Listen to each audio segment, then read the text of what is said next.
The crystal ballroom of the Marlowe Hotel shimmered like a cut diamond. Every surface reflected wealth: champagne towers, silk-draped tables, the soft flash of cameras. In the center of it all stood Ethan Vale, the man the press called the Golden Code King, a self-made tech millionaire who could turn a launch party into a national headline. Tonight he wasn't unveiling a new product, he was unveiling his future. Clara Hart stood beside him, radiant in an ivory gown that hugged her shoulders like a secret. She smiled on cue as Ethan raised her hand to the crowd. "To the woman who taught me that love is the greatest algorithm," he said, his grin calibrated for every lens. Laughter and applause filled the room. Clara's eyes didn't join in. If this story resonated with you, subscribe to the channel and spread the word, and tell us where you're watching from. He slipped a diamond ring onto her finger, oval cut, flawless, surrounded by tiny stones that caught every flicker of light. The crowd gasped. Someone shouted, "Say yes already!" Clara laughed softly. "Yes," she whispered, though her voice carried an ache that only those closest could hear. Ethan kissed her hand, then turned back to the crowd. "We've both sacrificed for this life," he said. "And tonight I promise you this, no matter what comes, I'll protect what we've built. Our freedom, our time, just us." There it was, the word that made Clara's chest tighten. Freedom. Later, when the music started and the guests swayed under golden lights, Ethan's words replayed in her head. He said them as if children were chains, as if love was something that only existed when untouched by responsibility. Clara smiled at the well-wishers, investors, designers, influencers, but her grip on her champagne flute trembled. Every laugh she gave felt rehearsed. When Ethan pulled her onto the dance floor, she moved with him, polished and perfect, the kind of couple they both knew the world wanted to see. "You're quiet," he said softly, spinning her beneath the chandeliers. "I'm just thinking." "About what?" "About what you said." His brow creased. "Which part?" "The part about protecting our freedom." He chuckled, leaning close enough for only her to hear. "You know what I mean, Clara. We're not like everyone else. Kids, family, they slow people down. You and I, we're just getting started." Clara's heartbeat faltered. "You don't ever want children?" "Someday," he said quickly, his eyes sliding toward a passing photographer. "But not now. Not until we've lived a little. You want to wake up to diapers and bottles while our friends are flying to Paris? You deserve more than that." He said it like a promise, but it sounded like a verdict.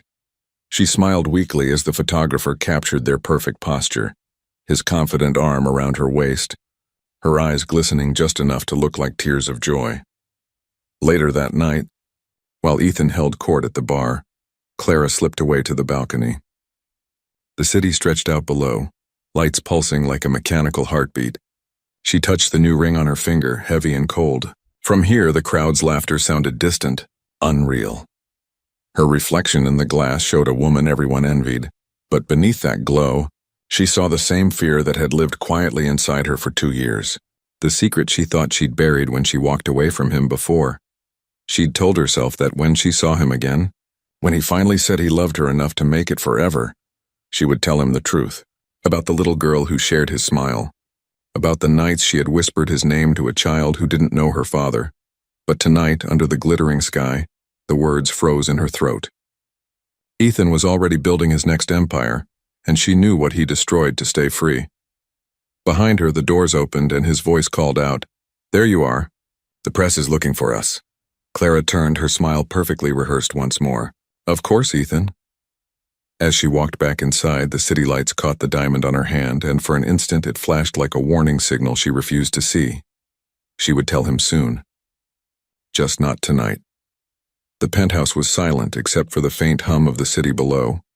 The party's echoes had faded, guests gone, champagne flutes abandoned, and the diamond on Clara's finger now glinting dully under the bedside lamp. Ethan was still downstairs entertaining a handful of investors who refused to leave. Clara sat cross-legged on the edge of the bed, her gown folded neatly beside her, her bare feet pressing into the soft carpet like she needed to feel something real. She opened the top drawer of the nightstand. Beneath perfume samples and receipts lay a worn envelope, edges softened from years of handling. Her handwriting still looked hesitant, the ink slightly smudged from tears that had fallen long ago. "Ethan," the first line began, "I'm writing this because you deserve to know the truth. Her breath trembled as she unfolded it. 2 years ago, they'd been sitting at his old apartment, back when he was still building his company, back when love was enough. She had held his hand, her heart hammering, and whispered, "I'm pregnant." He hadn't shouted. He hadn't even looked angry. He just stared at her like she had spoken in a language he didn't understand. Then he stood up, pacing the floor. "Clara," he'd said quietly, "you can't do this to me right now." "To you?" she had asked. "I'm on the edge of everything. Investors, expansion. I can't afford distractions. You know what kids do to people like us? They kill ambition." She remembered how she'd laughed then, shaky, unbelieving. "It's not ambition I'm asking you to love, Ethan. It's your child." But he had turned away, his voice lowering into something cold. "Then you'll have to choose, Clara. Me or that mistake." That word, mistake, had followed her through hospital corridors, across months of lonely nights and into the cries of a newborn whose eyes mirrored his. Now, sitting in the present, Clara folded the letter back along its old creases. The paper smelled faintly of lilacs and memory. She had written it during those sleepless nights after Lily was born, when she thought maybe, just maybe, Ethan would come around. But she never mailed it, because she knew if she did, he'd find her, and he wasn't ready to be found. She rose, crossing to the window. The skyline glittered below, indifferent and vast. "He'll never get away with pretending she doesn't exist," she whispered to her reflection. Her voice was steadier this time, harder. A soft knock came at the door. "Clara?" Ethan's voice, a smooth, measured. "You're missing dessert. They want photos." She slid the letter beneath the mattress before opening the door. Ethan stood there, bow tie loosened, smile faint but rehearsed. "You okay?" he asked. "I'm fine," she said, brushing past him. He caught her wrist. "You sure?" "You look distant." Clara forced a smile. "Just tired." He studied her for a beat longer, then nodded. "Tomorrow we'll call the stylist, start the press release for the engagement. Everything's going to move fast now." "Yes," she murmured. "Faster than you think." After he left, she returned to the bed, sliding the envelope into her clutch. Her fingers lingered on it as if weighing the cost of what came next. She imagined his face when he'd finally see Lily, his daughter with the same gray eyes, the same stubborn jaw. He'd think it was impossible until it wasn't. The clock struck midnight. Clara tucked the letter safely away, zipped the clutch, and whispered, "Soon." Outside, fireworks from another wedding painted the sky in white and gold. Their reflection danced across the glass, illuminating her face, no longer soft but resolved. Tomorrow she would stop hiding. Tomorrow the truth would begin. The television flickered in the small living room, its blue light cutting through the dimness like a pulse. A glossy voice filled the air. Tech magnate Ethan Vale and his fiancée, fashion entrepreneur Clara Hart, are set to host what insiders call the wedding of the year. The event will take place next month at the Vale estate in New Hampshire. Clara froze, her coffee halfway to her lips. Her name, her old name, rolled off the anchor's tongue as if she were still part of Ethan's shining world. Beside her on the threadbare rug, little Lily stacked her building blocks into crooked towers, humming tunelessly. "Mommy," she said suddenly, eyes catching the screen. "That man looks like the one in the picture." Clara followed her daughter's gaze. Ethan's face filled the screen. Confident smile, crisp suit, the same steel-gray eyes that stared back at her from Lily every morning. The headline below read, "Ethan Vale's fairy tale wedding announced." Clara's heart thudded painfully. "That's..." Her voice cracked. "Is that my daddy?" Lily asked, her tone innocent, curious. Clara set her cup down. The coffee inside rippled from the tremor in her hands. "Yes, sweetheart," she whispered after a long silence. "That's him." Lily smiled as if she had discovered a secret. "He's on TV. Can I meet him someday?" The question lingered like smoke. Clara looked around their small apartment, the faded wallpaper, the squeaky radiator, the bills stacked neatly beside a jar of grocery money. This was the life she'd built alone, quiet, safe, but temporary. And now, Ethan had dragged her ghost of a past back into the light. The news segment continued, showing flashes of the mansion she once visited when they'd been together. The marble staircase she'd climbed barefoot. The garden where he once promised her forever. The anchor's voice kept praising his brilliance, his generosity, his vision for a family legacy. Clara almost laughed. Family legacy, The words tasted bitter. She stood abruptly and turned off the television. The silence that followed felt heavy, too full of what she'd never said. Lily tilted her head. "Did I say something bad, Mommy?" Clara knelt beside her, brushing a curl from her cheek. "No, sweetheart. You didn't do anything wrong. Then why are you sad?" Clara smiled, but it didn't reach her eyes. "Because sometimes grown-ups forget what matters most. And when they do, it hurts." Lily pressed her small hand against Clara's cheek. "Maybe he'll remember now," she said softly. Clara hugged her tightly, burying her face in the child's hair. "Maybe he will," she murmured. "But I won't let him forget again." When Lily fell asleep later that night, Clara sat by the window, the moonlight tracing silver lines across her hands. She retrieved the old letter from her clutch, the one she'd promised herself she'd never need again. Her reflection in the glass looked older, sharper, determined. She unfolded the letter one last time, read the first line, "Ethan, I'm writing this because you deserve to know the truth," then tore it neatly in half. She didn't need words anymore. She had proof. The next morning, Clara dialed a number she hadn't called in years. When a familiar voice answered, hesitant, polite, she said only 4 words, "I'm coming to him." Rain had threatened all morning, but by noon the clouds had broken, leaving the Vale estate bathed in clean golden light. Photographers lined the gated driveway, their lenses flashing as black cars rolled through. The grand white mansion loomed in the distance, its marble pillars wrapped in flowers, its steps scattered with rose petals as if perfection could be choreographed. Inside, the air buzzed with money and anticipation. Guests whispered over champagne, waiting for the ceremony to begin. "America's tech darling marries again," one reporter murmured. "He's finally found peace." Ethan Vale stood near the altar, immaculate in a tailored suit, the picture of control. Yet beneath the polish, his hand trembled slightly. His new bride, socialite Marissa Greer, adjusted her veil beside him, oblivious to the tension in his jaw. Every camera was fixed on them, the billionaire and his second chance at love.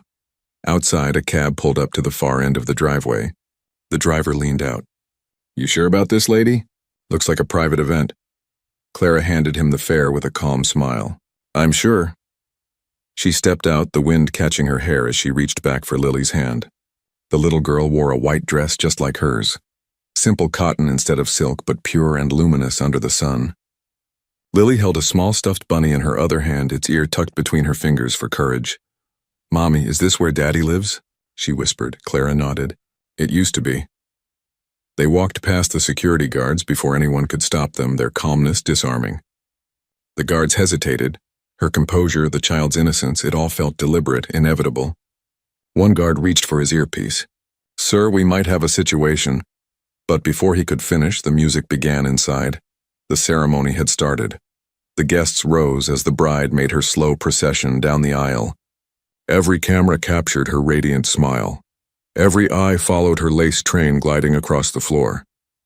Ethan lifted his gaze, rehearsed warmth flickering in his eyes. Then, the heavy oak doors at the end of the hall creaked open.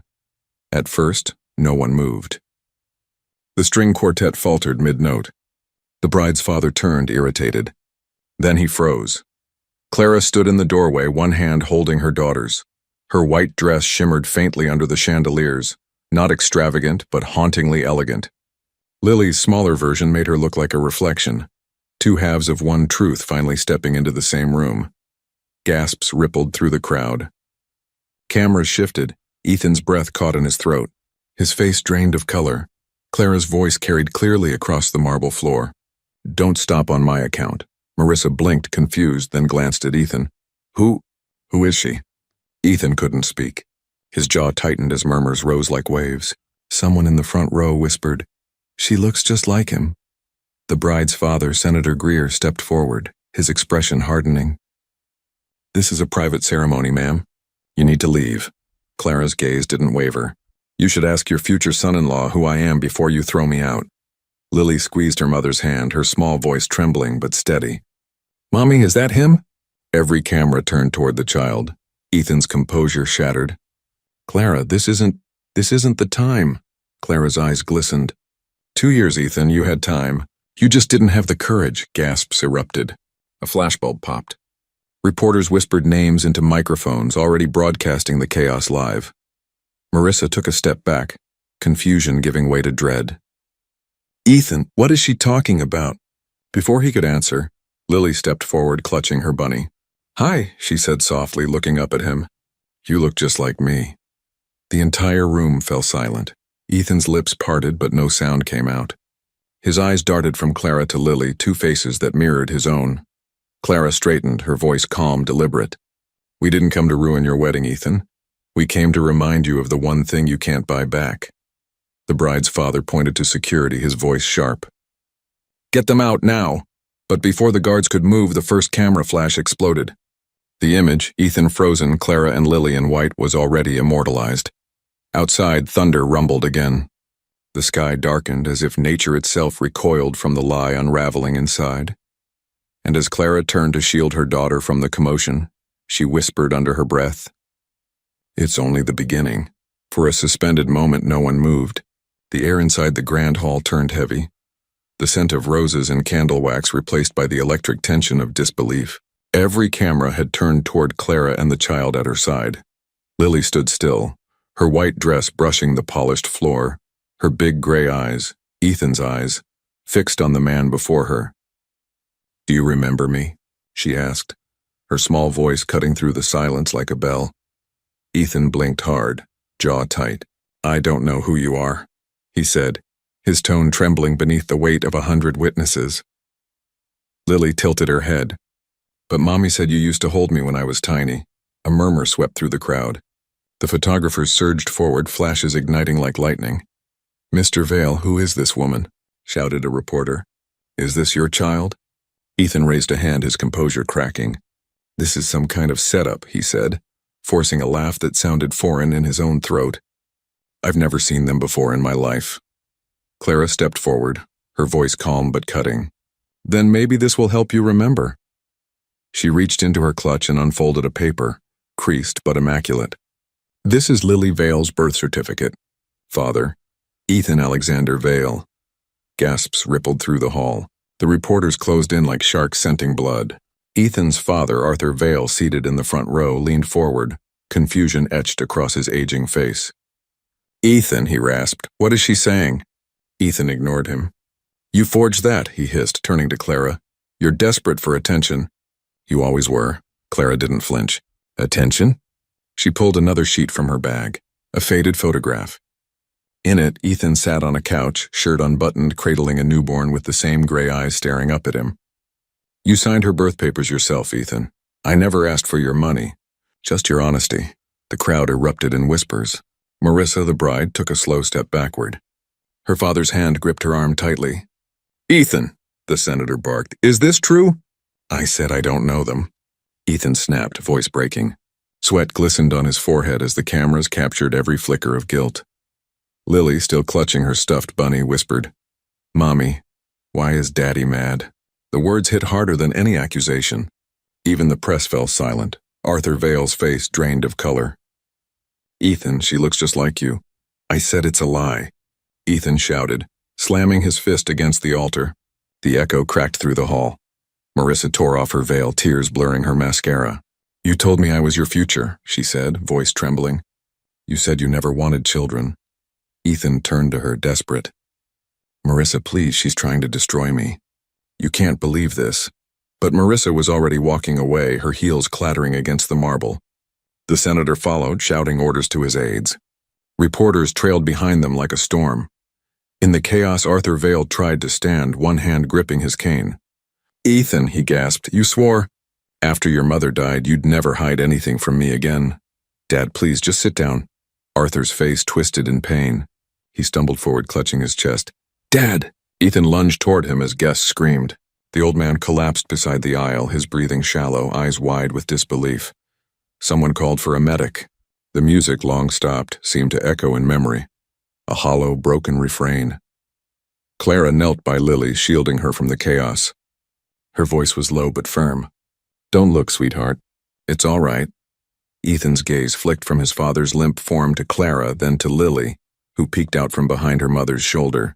For the first time, the truth seemed to pierce him. Not from proof or accusation, but from the innocence in that child's face. "She has your eyes," Clara whispered. Ethan opened his mouth, but no words came. As paramedics rushed in, reporters shouted questions that blurred into white noise. Ethan's world, once polished and controlled, had shattered under the lights. Clara stood, lifting Lily into her arms. "Let's go home," she said softly. She turned away just as the cameras caught Ethan sinking to his knees beside his father, his perfect life collapsing in a single frame. Outside, thunder cracked again over the estate, heavy and inevitable. By dawn, the headlines had spread across every network. "Wedding of the year turns into scandal of the decade." Ethan Vale's face was everywhere, pale, strained, cornered. The footage from the ruined ceremony played on a loop. The moment he denied knowing Clara, the photo of him cradling a baby and the final shot of him kneeling beside his collapsed father. Inside the penthouse, Ethan stood by the floor-to-ceiling windows, eyes red, phone vibrating endlessly with calls he didn't answer. His lawyer, Raymond Harker, paced behind him, tie loosened and expression grim. "Ethan, the narrative's spinning out of control," Raymond said. "The press thinks you paid her off years ago. If the DNA test confirms she's telling the truth," Ethan cut him off. "She forged those papers. She always wanted attention. She saw her chance and took it. Then you'll need proof." Raymond dropped a folder on the table. Screenshots, social media posts, timelines. "You're not dealing with gossip blogs anymore. There's a court order in motion, and the police have opened a preliminary investigation after your father's collapse. The public wants blood." Ethan turned from the window, anger flickering beneath exhaustion. "I built everything from nothing. I won't let her destroy me because she couldn't move on." Raymond exhaled, slow and deliberate. "Then start acting like it. You'll issue a statement. Say she's an extortionist, that she's blackmailing you for money. We'll claim the child's birth certificate was doctored, but you stay hidden until I say otherwise." Ethan nodded, though his reflection in the glass looked hollow. "And my father?" "He's stable," Raymond said carefully. "But he's refusing to speak with you." Ethan closed his eyes. For once, silence seemed louder than scandal. Across town, Clara's modest apartment was quiet except for the faint hum of the refrigerator. Lily sat at the kitchen table coloring, unaware that the world outside had turned her mother's life into a circus. Clara's phone buzzed nonstop. Reporters, producers, talk shows offering money for an exclusive. She ignored them all. Her friend and neighbor, Denise, peeked through the curtain. "There are 3 vans parked outside," she said. "One of them's from Channel 6. They're saying you trapped him, Clara. You should go on TV and tell your side." Clara shook her head. "That's what he wants, to make this about headlines." "I'm not selling my daughter's truth for airtime," Denise frowned. "Then what do you want?" Clara looked at Lily, who was drawing a house with 2 stick figures holding hands. "I just want him to stop pretending she doesn't exist." That night, Clara tucked Lily into bed and lingered by the door until the child's breathing softened. She sat on the couch, flipping through a folder she hadn't opened since the birth, a mix of receipts, hospital papers, and the only photograph she had of Ethan holding their baby. A sudden noise made her freeze. The faint metallic rattle of a window latch. She rose quietly, heart pounding. The sound came again, a deliberate scrape, too controlled to be the wind. "Who's there?" she called out. No answer. She grabbed her phone, ready to dial when headlights flared outside. A car idled across the street, engine low. Then, just as suddenly, it sped away. By the time the police arrived, the window frame showed clear signs of tampering. Nothing stolen, just disturbed. Like someone searching, not for valuables, but for evidence. The responding officer's report triggered an alert at precinct headquarters, where Detective Mira Henson happened to be finishing her shift. She skimmed the note, suspected break-in. Victim, Clara Hart Vale, related to Vale family scandal. Mira closed the file she'd been reviewing and stood. "I'll take it," she told the sergeant. The sergeant raised an eyebrow. "You sure?" "That case is radioactive." Mira grabbed her coat. "So is the truth." Back at the penthouse, Ethan watched a live broadcast as a reporter summarized the story. Police are now investigating a possible break-in at the home of the woman claiming to have Mr. Vale's child. He muted the television, his jaw tightening. "She's playing victim now," he muttered. Raymond looked uneasy. "You might want to reconsider that. Ethan, if someone else broke in, someone looking to silence her, the press won't stop until they find out who sent them." Ethan's silence said more than denial ever could. Outside, the storm clouds gathered again, this time not just over the city, but over everything he'd tried to bury. The courthouse smelled faintly of polished wood and old paper, a sterile contrast to the chaos outside. Reporters swarmed the steps, shouting questions through a sea of microphones. "Mr. Vale, are you the father? Ms. Hart, are you suing for custody?" Neither answered. Ethan and Clara stood several feet apart in the marble hallway, their silence louder than the camera's clicks. Between them, a court-appointed nurse carried a sealed kit marked DNA verification protocol. "Both of you," the bailiff said, opening a side door. "This way." Inside, the room was small, clinical. 2 chairs, 1 table, a single security camera. The nurse gestured for Ethan first. He sat down stiffly, jaw clenched as the cotton swab brushed the inside of his cheek. His gaze flicked toward Clara, sharp, defensive, but trembling beneath the surface. When it was Clara's turn, she sat with quiet resolve. Then the nurse turned to the little girl playing near the corner, humming softly as she traced circles on the floor with her shoe. "Lily," Clara said gently. "Come here, sweetheart." The child obeyed, curious but calm. "Does it hurt?" "Not at all," the nurse smiled. "Just tickles." Ethan looked away, but his reflection in the glass caught him, his own gray eyes mirrored in Lily's innocent face. For the first time, his confidence faltered. The test was over in minutes. The samples sealed, logged, and taken away. But the silence that followed lingered like a verdict waiting to be spoken. By evening, the press had turned the courthouse steps into a battlefield. Ethan's PR team released a statement denying all paternity claims and malicious rumors, while Clara's refusal to comment only fueled public fascination. That night, Ethan's penthouse felt cavernous. He stood at the bar, glass in hand, watching the news replay the footage of Lily's face again and again. Every angle looked the same, those unmistakable eyes. His pulse thudded unevenly. He slammed the remote down, spilling whiskey across the counter. "This ends now," he muttered. Minutes later, he was in his car, tires hissing against wet pavement. He didn't call ahead. He didn't want to. Clara's apartment smelled of lavender and warm milk. Lily had fallen asleep on the couch, her tiny hand resting on her stuffed bunny. Clara was rinsing dishes when the knock came. Hard, deliberate. She froze. Then cautiously she opened the door. Ethan stood there, drenched from the rain. His expression was unreadable, half fury, half desperation. "Ethan?" she said quietly. He stepped inside without invitation. "We need to talk. You shouldn't be here." He ignored her. "I can make this go away. The lawyers can draw up papers, set up a trust. You'll never have to work again." Clara folded her arms. "You think this is about money?" "It's always about money," he snapped. "You could have called me. Instead, you humiliated me in front of the entire country." "I didn't humiliate you," she said, voice trembling but steady. "You did that yourself when you decided your daughter wasn't convenient." "She's not my daughter," he said too quickly. "Not until the results say so." Clara's gaze hardened. "You already know, Ethan, you've always known." He stepped closer, his breath sharp with alcohol. "You don't understand what's at stake. My company, my father's health, everything I've built." She didn't back away. "You'll never be free until you tell the truth." For a heartbeat, the air seemed to crackle. Then Ethan's hand shot out, gripping her wrist. "You think you can threaten me?" Clara's eyes flashed. "I don't have to. You've already lost." He shoved her away and she stumbled into the table, a glass shattering on the floor. For a moment, only Lily's soft breathing filled the silence. Ethan's chest heaved. He stared at Clara, then at the child asleep on the couch, and something inside him fractured.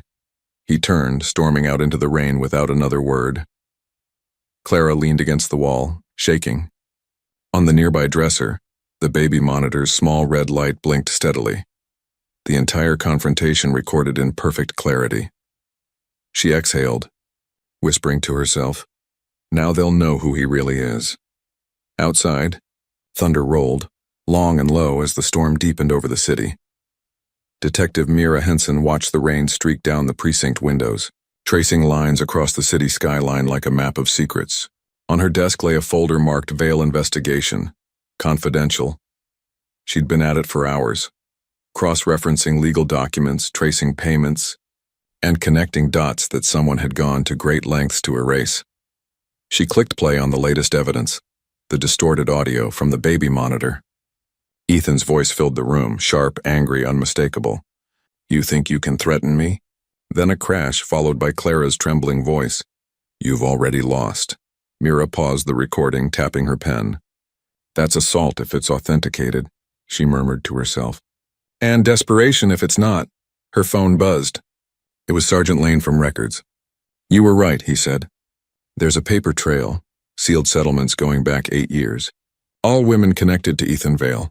Most signed NDAs. How many? 7 confirmed. One name stands out, Sophie Delmont. Payout 5 years ago? She died 6 months later. Overdose ruled accidental." Mira's eyes narrowed. "Send me everything." Minutes later, she was scrolling through the documents, signatures, wiring records, and confidentiality clauses written with surgical precision. Ethan had paid them to disappear. Clara wasn't the first. A pattern emerged. Each woman linked to him through his company or charity initiatives. The payouts grew larger with time. And Sophie Delmont's file, unlike the rest, had a missing witness statement. Someone had purged it. Mira leaned back, exhaling. "You built an empire on silence," she muttered. And Clara just broke the pattern. Across town, Clara was trying to return to normal, or the closest thing to it. She'd enrolled Lily in a nearby elementary school under her maiden name, hoping routine would quiet the storm. But the whispers followed her wherever she went.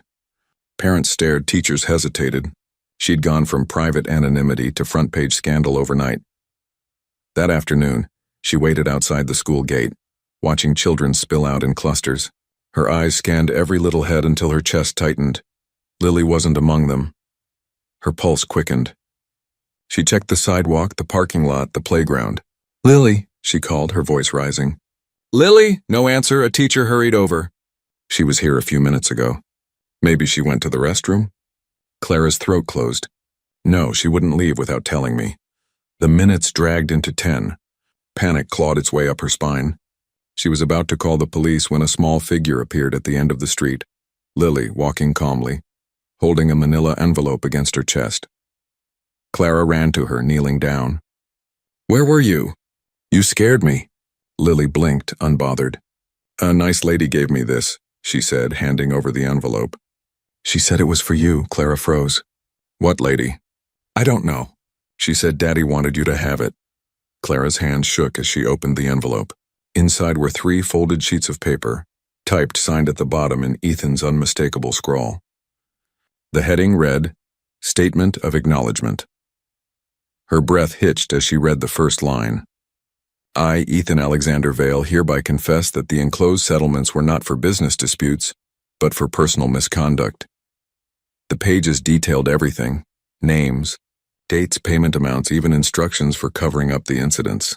It wasn't just an admission. It was evidence of a pattern of coercion. Clara's mind raced. If this was real, it was enough to end him completely. But who had sent it? Why now? She scanned the final page. "To the one I wronged the most, you were right. Freedom doesn't come from hiding." Tears welled in her eyes. "He wrote this," she whispered. Lily tugged at her sleeve. "Mommy, is Daddy going to jail?" Clara swallowed hard, clutching her daughter close. "If there's any justice left, maybe." Her phone buzzed again, an unknown number. "Ms. Hart?" a voice said. It was Detective Mira. "We need to talk. I think your case is bigger than we thought." Clara's gaze drifted back to the confession letter trembling in her hand. "You have no idea," she murmured. Behind them, across the street, a car door shut softly. A shadowed figure watched for a moment before driving off into the rain. The envelope slipped slightly from Clara's grasp. A corner fluttering open to reveal the next line of text. One name circled in red, Sophie Delmont. The next morning broke gray and heavy, the city veiled in a damp mist. Clara hadn't slept. The confession letter lay open on her kitchen table, surrounded by coffee cups and scribbled notes. Every word on those pages felt like a key to a locked door she wasn't sure she wanted to open. Detective Mira arrived just after sunrise, trench coat still dripping from the rain. She placed a small evidence bag beside the papers. Inside was a black USB drive. "We found this in a courier box addressed to your apartment," Mira said. "No return label, no fingerprints?" It came from the same mailing district as that letter.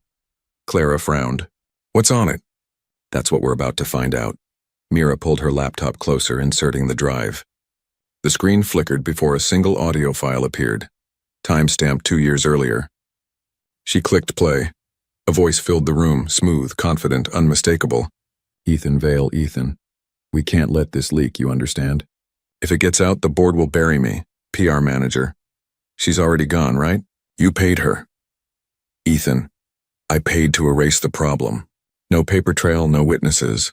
As far as the world's concerned, she doesn't exist. The sound of ice clinking in a glass followed, then a low laugh. PR manager. What if she comes back? Ethan. Then we make sure she doesn't want to. Clara's stomach turned.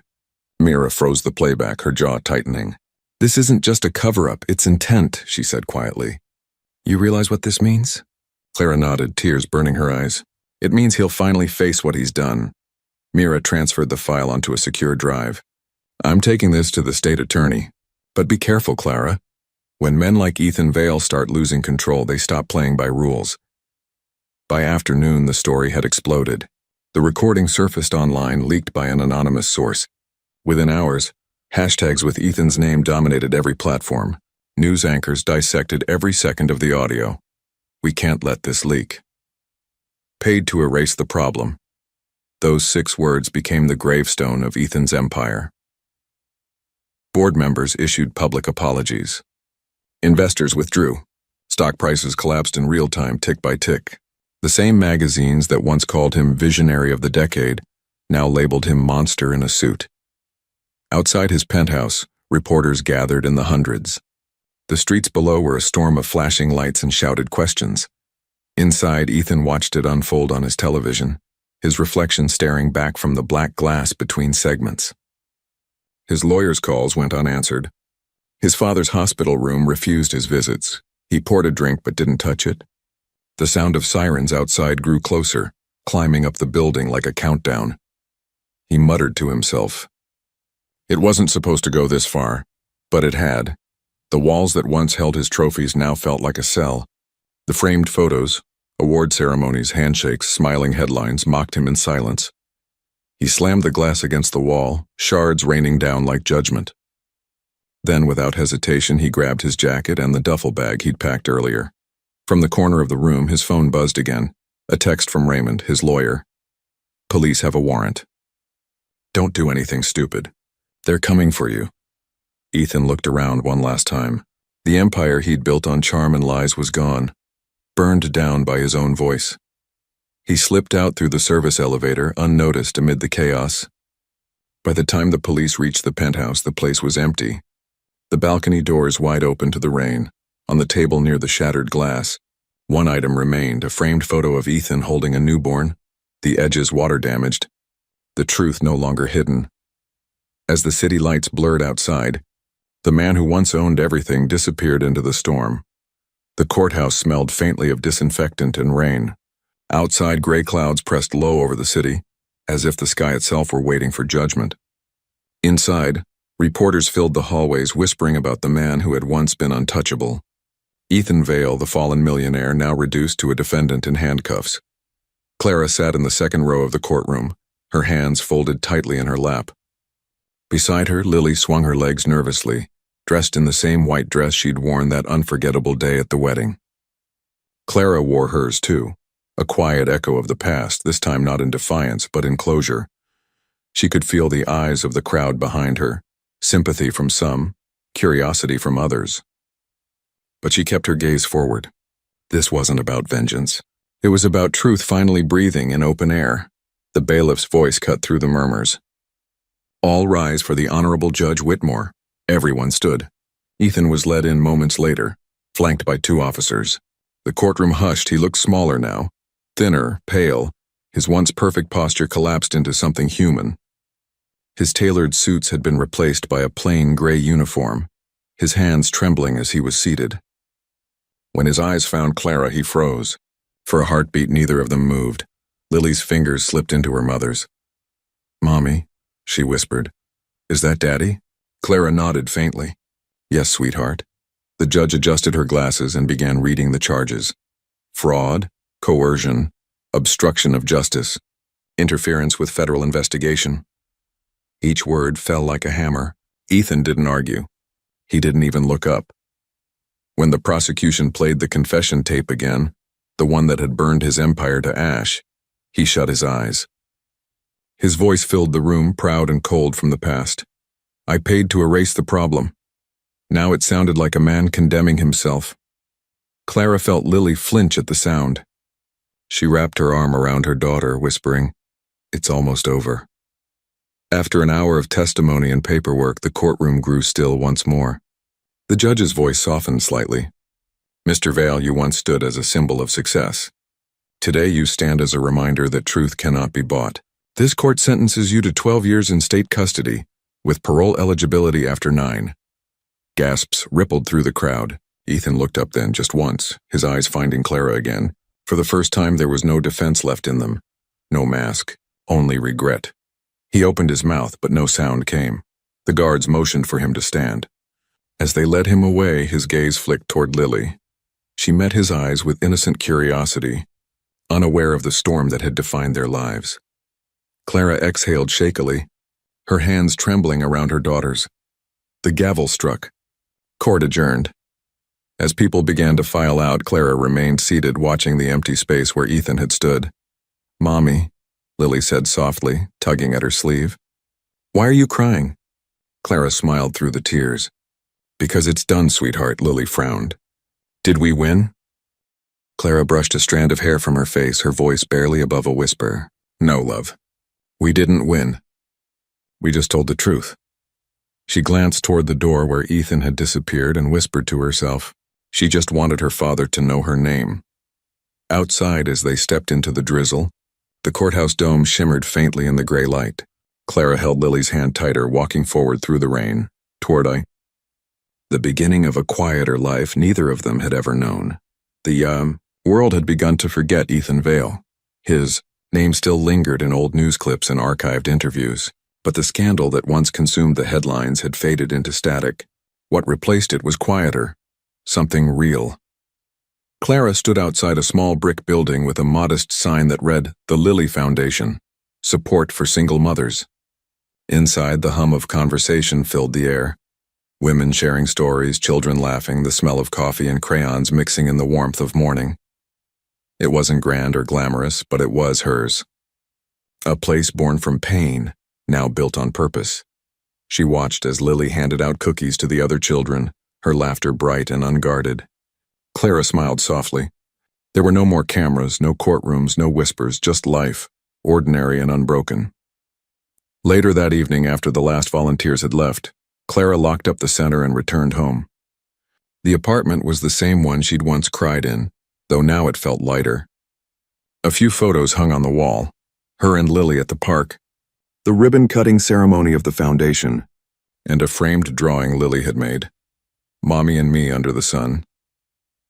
On the kitchen table sat a letter, marked with the seal of the state correctional facility. She had received one every few months since the trial, but hadn't opened this one yet.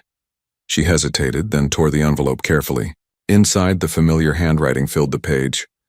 "Dear Lily, you looked just like your mother the day you walked into my life. I didn't know how to speak. I didn't know how to be a father.